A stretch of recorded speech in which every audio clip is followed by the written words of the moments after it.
Hello and welcome to the Volteface Industry News Show. We've got a real packed agenda today. We're going to be talking about Transform's recreational cannabis campaign. We're going to be talking about the CIC fundraiser. We're going to be talking about the Dutch controlled cannabis supply chain experiment. We're going to be discussing the Memedica plane incident where there was some quite shocking police discrimination. And we're going to be talking about a very interesting report from the CQC.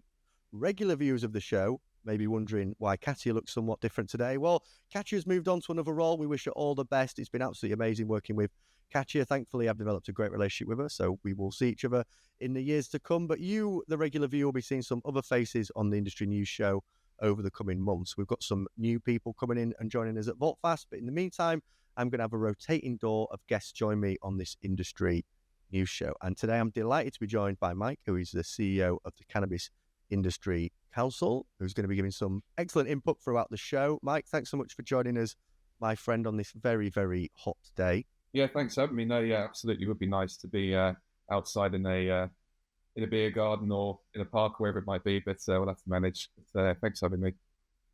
We will, for our viewers, we will sweat away focusing on the most important news stories that are going on in the UK at the moment. So let's get straight into it and kick things off. So Transform have launched a campaign to see the legalization of cannabis. I'll just read a little bit from their main sort of like statement that went out.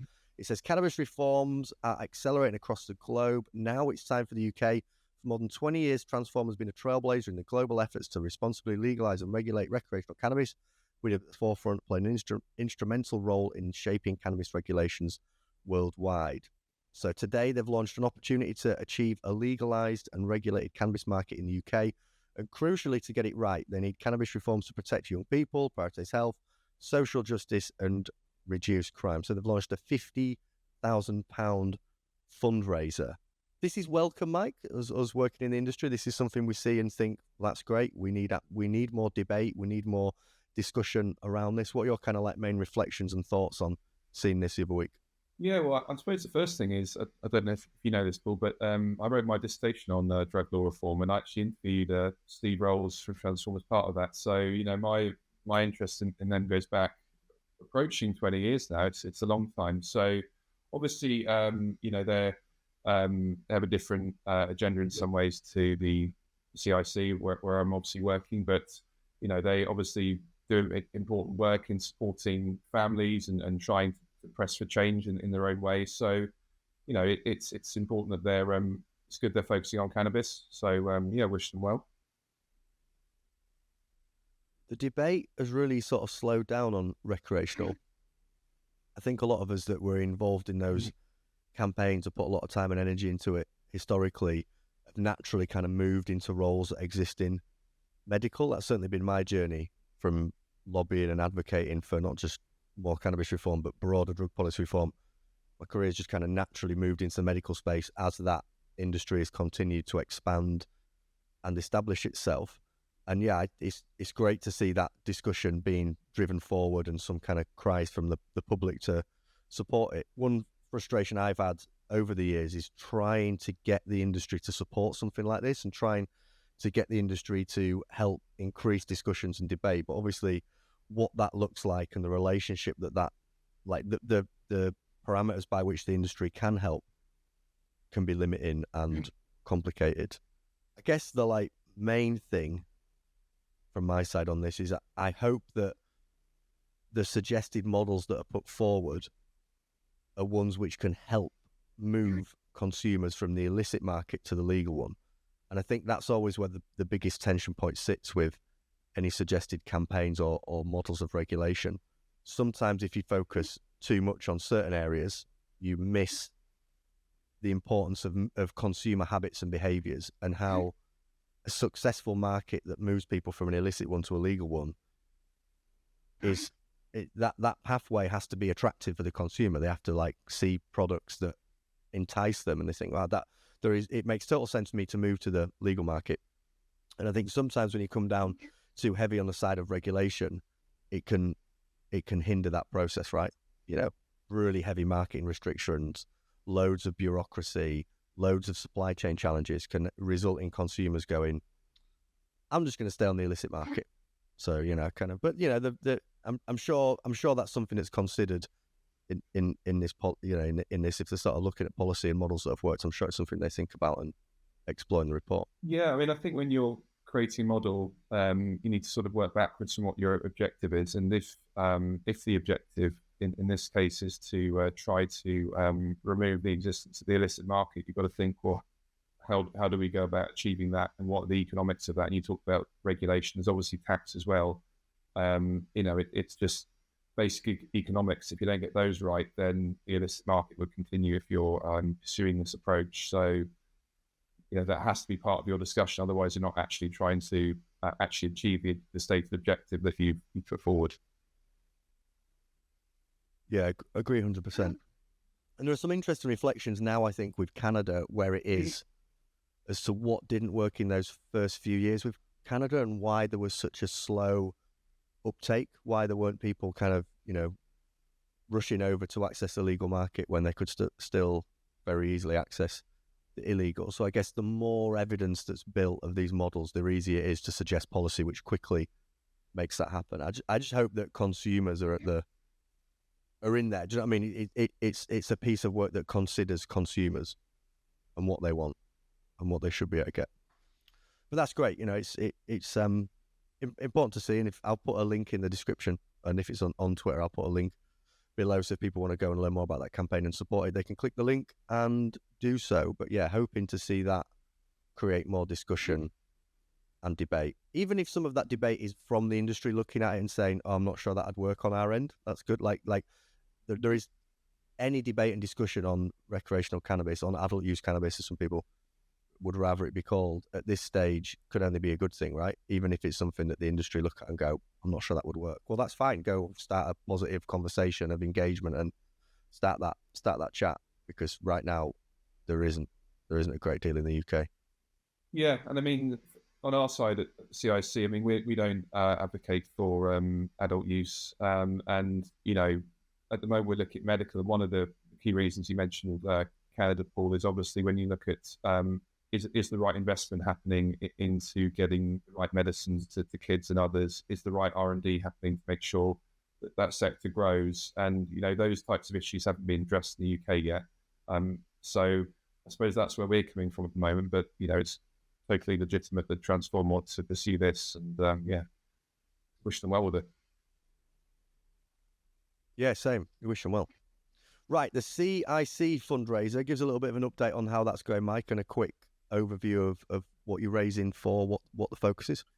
Yes, we're also doing a fundraiser, and we've kindly had a few donations through the door. And this fundraiser is trying to run a prescription cannabis awareness campaign aimed at the general public and those who'll be less cannabis aware in terms of it being its availability as a medicine and its potential as a medicine for a whole range of conditions. So we've had funding so far from 4C Labs, from Unite, from Aqua Labs, and we've got other commitments that are pending that will take us getting quite close to the target now of 20,000, but still a way to go. So we're really keen to speak to more across industry and elsewhere about how we can deliver this campaign well and achieve the objective of raising awareness with a lot more people in society. Because I think we know that there's still a lack of awareness, and you'll know probably more than me, Paul, about this, that the general public, despite ongoing PR in various newspapers and some social media, it's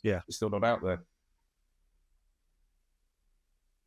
It's hugely important, yeah, and it's been an ongoing discussion for many years in the cannabis industry of how do we increase awareness, what's the right way to bring more people into the market, and it all comes back to content's got to get out there that educates people on the benefits of medical cannabis, or not even so much the benefits, just if you want to go learn more about medical cannabis, there you go here, go check that out, just put it on people's radar. Whenever we've done focus groups, market research with people who have entered the market, you just be like really surprised where they find out about it. They're just kind of like scrolling and bump into a media article, or they're on YouTube and they're kind of flicking through YouTube shorts and suddenly see a piece of content that educates them. So yeah, it's hugely important that we drive up awareness. We're definitely going in the right direction, aren't we, Mike? I think we're definitely gradually educating the population. It's becoming more of a mainstream discussion and we kind of hear that from members, don't you? You hear that feedback in the CIC that, you know, things are picking up. We're sort of hitting a point where it's becoming more commonplace for people to know about medical cannabis, right? Yeah, I think so. It's a gradual process, and obviously, you know, understandably, some people are impatient for further change, and you know, I respect and get that. But we are going down the right route. It's just, you know, how quickly do you want to try and get there? Can we move things forward a bit? It's definitely positive though that you see more so from MPs and journalists to an extent that, you know, they are actually now understanding the benefits of the medicine. They do understand, you know, how it can help their constituents. Journalists are more open to writing more balanced pieces, which I think going back in time, those two things would have been less applicable. So there are good things, but there's still more to do. And again, same with Transform, I'll put the details underneath this. However you found this, whether it be on LinkedIn, Twitter, YouTube, all the places we put it out, underneath there will be details of where you can go and learn about the CIC fundraiser and support it. And if you are in the industry, you know, a lot of industry professionals watch this, please go check it out and make sure you or the powers that be in your organisation are aware of that, because yeah, it's a really important discussion, and we definitely need to do more to educate the UK population. And you know, we are on that track, but there's definitely more to be done, so go check that out. Any other comments to add on the CIC bit, Mike, or you want me to? Am I happy? You happy me jumping onto the Netherlands? No, you crack on. You happy? Mike's happy. If Mike's happy, we move on. So the Netherlands, I always find the Netherlands approach to cannabis reform interesting. And again, we're talking there about like not so much stigma, but lack of information and awareness that exists amongst the public here in the UK. I think most people think that cannabis is completely legal in the Netherlands, because anytime I've had like a conversation with people around the work that I do, they'll be like, "Oh, what, like the Netherlands where it's just legal and you get it?" It's like, well, it's not as legal as you think in the Netherlands. It's not quite the relationship that everybody assumes that they have with cannabis. And this is kind of a positive news story, but at the same time, an interesting reflection, I think, on just the speed by which some of these things go. So if we kind of rewind, the controlled cannabis supply chain experiment that first started in 2023, December. So the idea in the Netherlands was to set up this experiment, run it until 2028, and evaluate the impact of cannabis decriminalization and sale through coffee shops. They wanted to look at the effects on crime, public safety, and public health. So it's gradually been kind of trucking along. First started in July the 1st, 2020. So there they've focused their selection. They're focused on like selecting people to grow and kind of start the supply chain. The startup phase was in 2023, December 2023, where they started a couple of operations in a few of the cities. But it's not until very, very recently that they've actually started to kick things off. So it's good news. It's good that they've started this experiment, and now like people are going to be able to actually access the product, and that product is going to be part of a managed supply chain, and it's going to help build evidence, and that evidence is going to help raise awareness of the impact that it's having. But man, these things take a long time. Like it's, you know, they started in 2020. It's not going to finish until 2028. And this is a country that have had access, you know, like, only now they're like, okay, let's do this experiment, this pilot study, yeah, and let's take 8 years of building evidence. So it's good news. It's good that that's taking place. It would be very, very ill-informed to look at this and go, oh, this is awful. It's good. It's positive. Collection of evidence is important. But my reflections here, Mike, were just the length of time that that's going to take. And I would put my house on the conclusions of that are going to be positive. Like, you know, like, does it have to take so long when it's something that they've had a relationship with for such a long time? Like, what are your kind of thoughts, reflections on that one, Mike? Yeah, that's an incredibly long time scale, I think, for almost any kind of pilot in any kind of sphere. Again, without knowing all the detail of Dutch politics, it may well that there was some feet dragging, or there were just delays due to COVID or something else, which has held us all up. But I think the key for businesses and consumers, whatever the model is, you want certainty and clarity. So you want, at the moment the current system may not have exactly had that. They may have been fudging it in some ways. So anything that can bring that clarity, I think, will help the industry and will help, obviously, patients and others. And if it goes well, I mean, we are looking a fair bit in the future. The time goes fast these days. it will be another country, hopefully, that we can add to the long list of European countries that have, readdressed their relationship with cannabis and have legal, regulated markets that function, and more evidence. There's hopefully it's something that we were talking there about Transform's campaign. Hopefully, this is just something that creates more evidence. I think they are doing like periodic evaluations throughout those years. So hopefully, it won't be too long before there's something released that can demonstrate some of the impact that it's had, and it can be used, outside of the Netherlands to help lobby and create reform. But yeah, it does take a long time, doesn't it? You were kind of talking earlier, just off when we were just prepping for the show, about, I guess, some of the challenges of bringing more bureaucracy and kind of cost into a model. Is that something you kind of reflect on frequently, about the regulated markets and some of the challenges of regulated markets? Yeah, I mean, just briefly. So at CIC, what we want to do is to actually look at what models are happening elsewhere in the world, and try and judge them objectively on a set of criteria that we can ethically, outline, and then assess how these models are working. But clearly, one obvious thing when you look at the Netherlands and what they're trying to achieve is, they're obviously putting a desire to remove the illicit market from the cannabis industry. That's clearly part of the model. So I guess the question for them is, do the changes that they implement help achieve that? And if there is too much taxation, for example, that makes the price point too high, or if there is too much bureaucracy, which in turn creates costs, that's just how it works, that will then have the same knock-on effect as high taxes on the product. So then you've got to ask, well, have they actually prevented you achieving your stated outcome, or have they helped you, bring it about? So I think they've got to look at that closely. Yeah, definitely. It just kind of loops back to what we were saying previously, wasn't it, about Transform and those regulated markets have to take into account. It's difficult. It's not easy work, is it? Because you have to take into consideration so much. There are strong public health arguments that need to be made and considered, but at the same time, we're dealing with consumers and choice, and that choice has to be attractive. It has to be smooth. It has to work. It has to be at an affordable price. You have to be able to get that product quickly, and you want some brand association so that you know what you're getting. Like, ultimately, these models exist in a modern capitalist countries and states, so they have to be a reflection of how people consume and buy products. So yeah, it's one we'll keep an eye on. A good milestone that is finally sort of kicking off, and people will be purchasing legal regulated cannabis from those coffee shops. But yeah, it's a long study.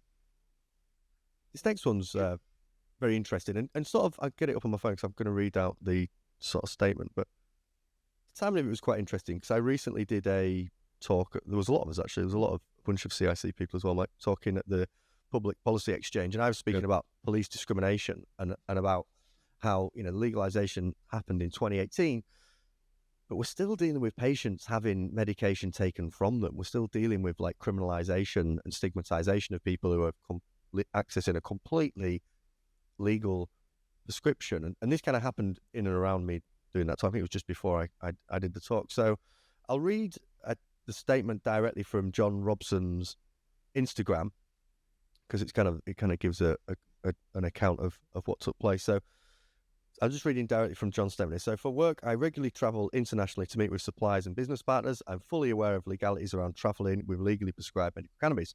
At Medica, we advise patients to check and understand restrictions in the country they plan to visit, carry their medicine in its original packaging along with the prescription and their ID. We also issue a travel letter confirming we prescribe legal medication. Recently, I boarded a British Airways flight to Amsterdam and shared the flight with some medical cannabis patients. All patients had cleared security and had their hand luggage checked before boarding. While seating and awaiting takeoff, there was an announcement from the flight crew that they could smell cannabis. They requested the person responsible for the smell to step forward to the front of the plane. The patients were understandably concerned and embarrassed about being called out in front of their passengers. However, they produced their medicines, prescriptions, and paperwork. It became clear that the British Airways crew were unaware of legal medical cannabis exists. They called the crew for police backup. 2 armed Metropolitan Police officers now boarded the flight. We were informed that the pilot believed that he could be impaired by the smell of cannabis. To be clear, the medical cannabis was in its raw form, untouched, and in a sealed container. We're not talking about secondhand smoke, just the smell. This is akin to assuming one might get drunk from smelling wine. At this stage, I joined the conversation and repeatedly explained the law to both the flight crew and the police officers. It was evident that neither the officers nor the British Airways staff knew the law or that medical cannabis had been legal for almost 6 years. Eventually, after police officers called HQ to check some facts, they departed the plane and were free to take off. One condition: all medicines were confiscated and placed into the hold with all luggage and suitcases. Prejudice and discrimination against cannabis patients must change. That must have been so stressful for those patients. Like, that made me stressed reading it. Like, the idea of the announcement being like, whoever's cannabis is, please come to front. Ugh. Not ideal, that, is it, Mike, considering it's 2024 and it's been legal since 2018 in the UK? No, I mean, I think there's a few different things going on there. One is obviously the sort of the reefer madness that the pilots got themselves captured in, thinking that that's somehow going to affect them when it's in a sealed container. And then we get on to the lack of awareness that we were obviously speaking about earlier. And I mean, that's not solely airlines and police. It's also a whole range of public bodies. And we actually at CIC did a patient survey recently, and we actually found the biggest stigma came from family and friends, albeit the public sector and etc. was still a significant part of that. So there's a whole range of challenges the patients face, but clearly when you're going abroad, that's a very sensitive time to face, this kind of fear and pressure. Yeah, it's really frustrating, isn't it? We really need to do so much more, and it shouldn't be us doing it, but I think the reality is we do as an industry need to do as much awareness raising in amongst some of those organisations that are dealing with cannabis directly. I'm gradually seeing improvements in entertainment and licensing venues around their engagement with medical cannabis. There's more and more entertainment venues, theme parks, slowly, and it's not an easy process, and it's clunky, and it's a lot of work from patients just emailing and informing them and pushing back and really advocating for their rights. But there are, we are naturally moving in the right direction. But with the police, there's a lot to be done. I kind of talked about it in the presentation that I did recently. I guess this isn't to in any way at all justify the stigmatization in any way, and it's clearly wrong. And I feel for the patients that were caught up in that and involved in it, that would have been clearly stressful and frustrating throughout. I guess there are some things, it's almost like harm reduction in a way. So like when I'm giving like harm reduction advice, it's kind of like, look, really you shouldn't have to do this, but the reality is if you do this, you look after yourself and make sensible choices and reduce the chance of criminalization, arrest and negative consequences. But whilst stigma remains high, the harsh reality is that the smell of cannabis is going to naturally aggravate and lead to some of these outcomes and these circumstances. So it might be that just in the future, just getting it in the luggage rather than hand luggage, because you can't consume the cannabis on the plane anyway, right? Because you can't vape, you couldn't vape flower on the plane. Full stop. I imagine. I don't think that would be legal. Getting in the luggage. Not that this should be what patients have to do by any means. You should absolutely be able to carry it in your hand luggage. But I imagine whilst there's still such a level of education that needs to take place, that might be better advice for patients if they just want to circumvent that. But also the patients that have the confidence and the courage to just put it in the hand luggage and go, no, if the police turn up on this plane, then I'm gonna educate them. Then fair play, and hopefully all the flight crew and the police officers that attended and engaged with that incident now will know next time, oh, it's completely legal. And I guess in some ways it kind of forces, maybe these sort of incidents will force them to have a policy and say, actually, we would like you to put it in your luggage, or you hand it in maybe when you get on the plane. I don't know, whatever. Ideally, they just treat it like any other medicine and go, completely fine to be in your hand luggage. It's a legally prescribed medicine. You're in possession of it. Yeah, I mean, I think that's the key thing, Paul, them having a policy. So that obviously means reading and understanding the legislation, getting the relevant advice, then coming up with something sensible and proportionate. And clearly, whatever the policy is will vary from, the nature of the industry and the company. So an airline is going to have a slightly different policy to a pub, for example, or whatever it might be. It's just a question of using common sense and being understanding to both the patient and also obviously the other people who'll be in the in the vicinity. That's just the other thing I just briefly say as well. It is a bit of a catch-22 for patients as well, because they can go about following the law very carefully, having the prescription with them in all the right way, but obviously just not. They might not mention that to the staff because there isn't, an obligation to do so. But then that can create sometimes, a problem.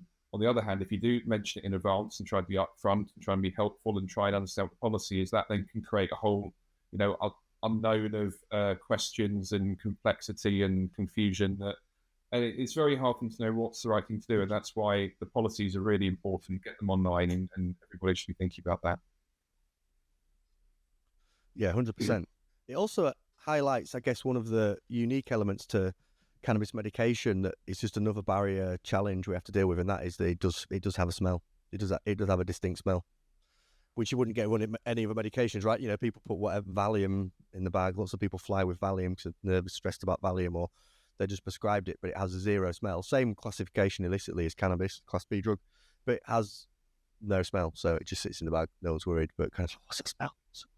What's that smell? Stress people out. It's just another fact that we kind of have to navigate, another challenge with cannabis. But yeah, fair play to the patients that took it on and kind of pushed back. I guess in some ways they didn't have a choice because the police boarded the plane. But yeah, appreciate that must have been a really stressful experience, and does highlight some of that education, that lack of education that exists. Right, initially this one looks a bit boring, but actually it's very interesting. It's the CQC, the Controlled Drugs Regulations annual CQC report that came out. Mike, you've kind of pulled off, obviously this is well in your court and the work that you do, the CIC. You've kind of highlighted the main areas in which CBPMs were discussed. So let's give us a little bit of your sort of take on this document and pull out for us some of the key impacts, comments that you think this will have on the UK medical cannabis industry. Yeah, so this is a report from the Care Quality Commission, and for those who don't know, they regulate a whole range of healthcare settings. Obviously, the interest for us is the prescription cannabis clinics, and those who do offer pain clinics, and as part of that have potentially prescribing cannabis. So the first sort of headline figure that I think has been picked up by the media or elements of it is the number of prescriptions, which I think between 21-22 to 22-23 has gone up by 118%. So specifically from 81,000 up to 177,000. So that's sort of the number that people have got picked up on, and it's of interest. But actually, the report itself is worth a read for those who are interested, because it talks about some of the disconnects in the system. For example, for whatever reason, sometimes data not being shared across the board in an optimal way for the patient. It talks about how the clinics don't have access to NHS Digital, which makes it then impossible to do electronic prescribing.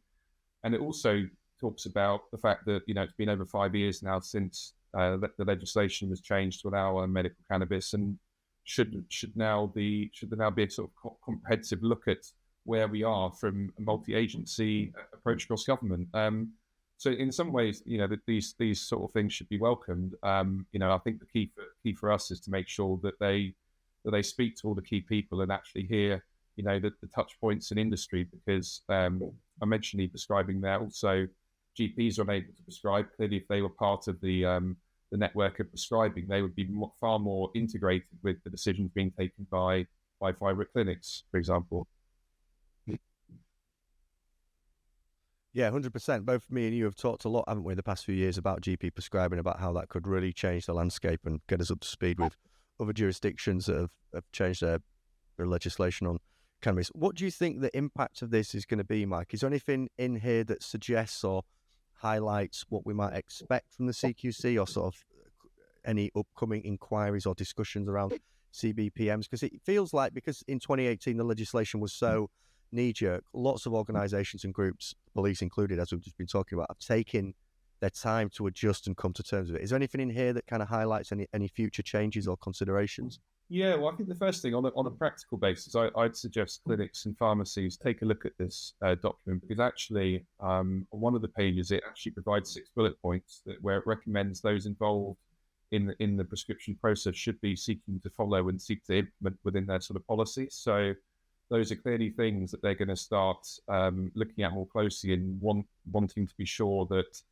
the clinics and pharmacies are actually following. In terms of what the CQC and, potentially, the multi-agency approach spoken of, it sounds like that's what the CQC are proposing. They want a wide review. They want to look at, how well things are working and what can be done differently. Certainly, as I said, we have our ideas about how that can be done differently. The industry should be ready for that, but it should, at the same time, not fear that. I mean, let's have a discussion with government. I mean, we, for example, been calling for a long time for there to be an office for cannabis where actually, government works together, tries to come up with sensible policy that actually, and sensible regulation that works for patients and for industry. So let's hope it's the start of that. Yeah, the new government gives that opportunity, doesn't it? New government comes in, you've got new faces, hopefully a renewed confidence in some of those Labour politicians to be able to grapple with an issue like this, because the election was so favourable in their way. Like they've got quite a lot of punch to engage with some of these issues, particularly medical cannabis, that just feels safe. Like, who on earth in the UK is going to push back against cannabis prescriptions being digitalised? Like, where on earth would the policy pushback be there? GP prescribing may be a little bit more tension, but still people are not against medical cannabis is not a controversial point. This was highlighted recently in an APPG meeting that we held, where a staff member for an MP came in. So, I'll come in, I just want to kind of get a feel for the issue, and I'll report back and brief the MP. They're nervous about engaging with this issue, cannabis, and they're not very sure. And I said, honestly, just come to the meeting. They came to the meeting, left, and were like, they absolutely will support the issues that you raised in the APPG meeting. There is nothing at all controversial. It was all very safe, sensible discussion. I can't see any issues with this whatsoever. And I think it's the same. It's the same here, isn't it? These are kind of just practical policy things that need a change in, rather than any particular area of controversy. The digital thing, I thought for a while, it is kind of ridiculous that there has to be this paper prescription. It just really slowed down the process, and it seems alongside GP prescribing. Yeah, just seem like really easy, quick wins. And I think, if you look at what CQC have said, they've obviously talked about how the number of prescriptions is expanding quite quickly. But I mean, what they should also remember is that per capita, Australia has about 10 times as many patients. So, they can say, oh, wow, there's been a significant increase. Well, actually, we are miles behind other countries with more progressive policies and regulations. As I say, Australia have about 5 times the number of patients, but with obviously around half the population. So, this is the type of information they need to also have regard to as well. And just as an aside as well, I don't know if you saw this, Paul, but the Health Secretary said in the last few days that the CQC is not fit for purpose. So I don't know how that affects this, but it's just an interesting one to be aware of. Yeah, that was Wes Streeton, wasn't it? Said that. Wes shoots from the hip sometimes, doesn't he? Definitely says what he thinks. So yeah, that is an interesting observation, and I kind of wonder how Labour are going to position themselves and engage with the CQC after that comment. Maybe they've got some suggestions as to slightly different way of working with them, or different process that they should follow. I think that's one we'll keep an eye on there, Mike. That's good. I know you I'm sure you'll have sent a briefing round to working groups and members about that, which is one of the many benefits of being the CIC. You get lots of updates, information, lots of conversations going on behind the scenes within the CIC over these things. So, Mike, I really appreciate you joining us for this chat, my friend. As I mentioned, I'll put the details of the CIC in the thread below. If people want to learn more, then check out the details that will be underneath this, however you have chosen to watch it. And Mike, I really appreciate you taking the time out, my friend, to join us and chat through these industry news stories with us today. My absolute pleasure. Thanks so much, Paul. Cheers, folks. We'll catch you next time.